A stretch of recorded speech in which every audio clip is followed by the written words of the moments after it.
Shalom, thank you for coming. I'm so honored to be here, and I want to apologize. I didn't even put a blazer on. I just came straight from the parade. Don't apologize, yes, because that's exactly what it's all about. Okay. You know, we were out there waving our flags, and now we're here delving into the topics. Yeah.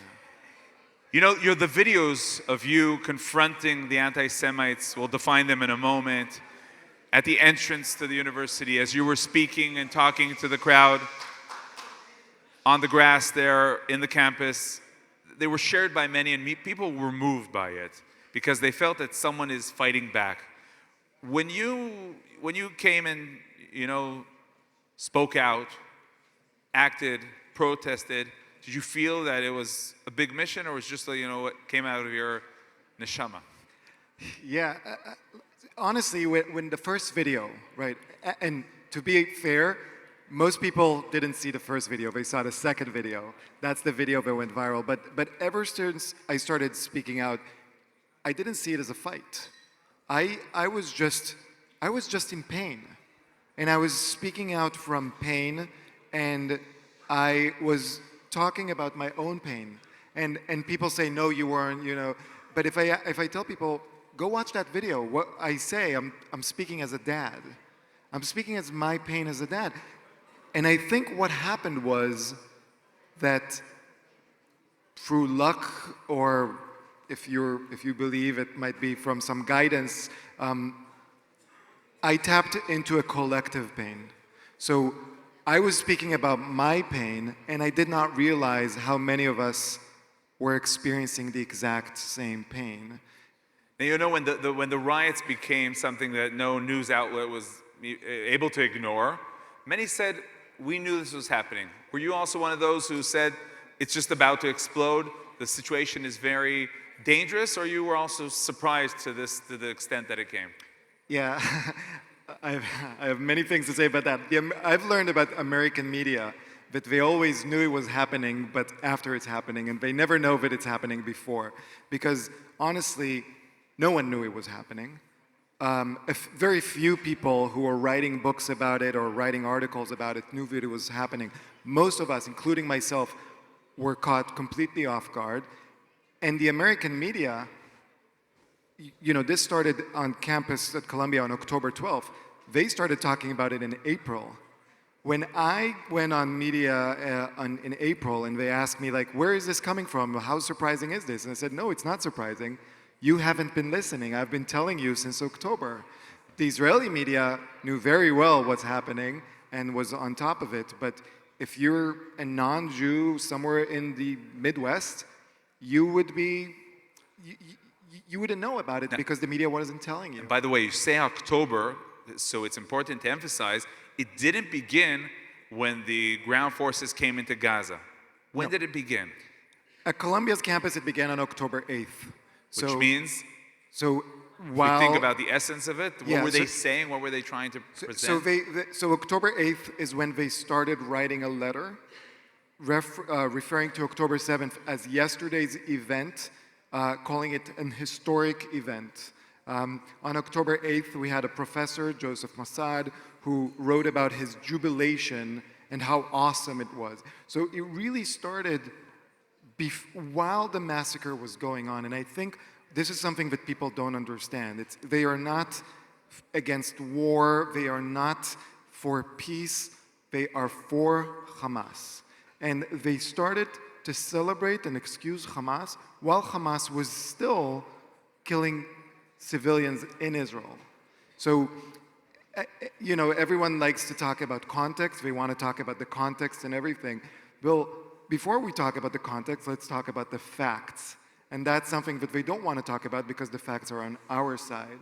But it really did start. Like, the first protest we had at Columbia was on October 12th, before a single IDF soldier has even stepped foot in Gaza. So, in which category are we supposed to put this hate? Is it anti-Semitism, the classic anti-Semitism, or crazy progressive agendas, or both? I put this in the category of hate, because, and the hate is hate for Israel and hate for Jews as a community. And they're polite. I call them polite protesters. You'll come and they'll sit one-on-one with you. They'll be completely polite with you. You come with a minyan, with 9 other visibly Jewish people, and all of a sudden they hate you. So I have no problem with people's politics, with people's ideologies from the left, from the right, as long as they come out of love, out of trying to build a better world. But this is not what's happening. What's happening on campuses is out of hate and out of destruction. They want to destroy something. They even define themselves not as something positive, but as something negative, right? They define themselves as anti-Zionist, meaning that their only reason of existence is to object to us existing. Now, we saw the pictures and it was unpleasant. How scary was it? How much is there a feeling that the next level of violence is just a moment away? There were points of actual imminent fear.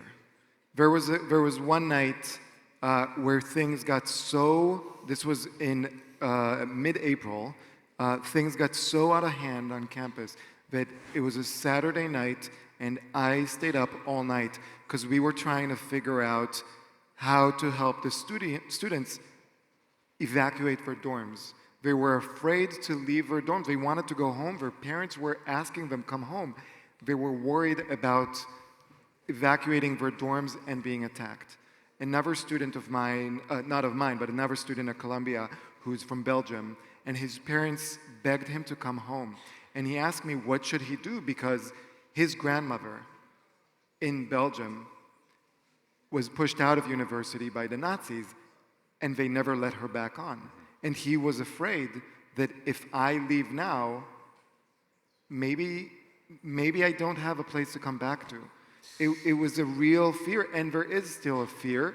I don't confuse, and I tell people, don't mistake the silence for lack of violence, because they are violent. Their goal is violence. Sometimes they use non-violent means to achieve that goal. 2 short questions. Do you feel and believe that the state of Israel, the official state of Israel, has to come in and act more in these areas? Or maybe actually you'll say, no, it's better that you stay aside? Where should that go? I think what we found after October 7th is that the Jewish people in the diaspora cannot exist without a Jewish state. And we've also found out that a Jewish state cannot exist without a diaspora. If we think about the amount of money and support that came in and volunteers. So I think the state of Israel has a responsibility to embrace and hug every Jewish person in the diaspora, regardless of their religious belief, regardless of their politics, just because they are Jewish, and give, especially the young people, the resources they need to keep fighting, because they are fighting. They are fighting for our hostages, and they are fighting for our right to defend ourselves. And just like they can't exist without the state cannot exist without the diaspora. So I just hope that tight connection remains tight even after the war ends, and I hopefully all the hostages come home alive.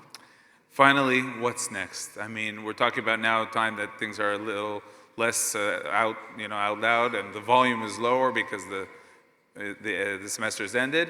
What's next? Are you seeing students that don't want to return, less Jewish students that are coming? What's next? The next big problem, which has always been the problem on US campuses, is the professors. The media likes to focus on the students because it's sexier, because it's flashier, but it's the professors. We have professors that openly support Hamas at Columbia and Berkeley and NYU and Rutgers. And the US society, not Jewish people, society as a whole, needs to figure out what do we do about professors that support terrorism and hate the United States. And until we figure that out, we're just going to keep replaying this again and again. Not so encouraging, but there's lots to do, and it's important to understand. Unfortunately, the encouraging thing is, and I have to tell you, as someone who's on the ground, the Jewish students and the Jewish community are strong. They are resilient. All they need is us, the older generation, to come and tell them, whatever you need, we have your back, because they are incredible. So. Now that's a message to end our interview. And this brings us to the Jerusalem Award of the Shofar. You know, the idea of the Shofar is sounding out the voice, and it's sounding out the voice of truth, sounding out the voice for all of us. Thank you very much, and good luck.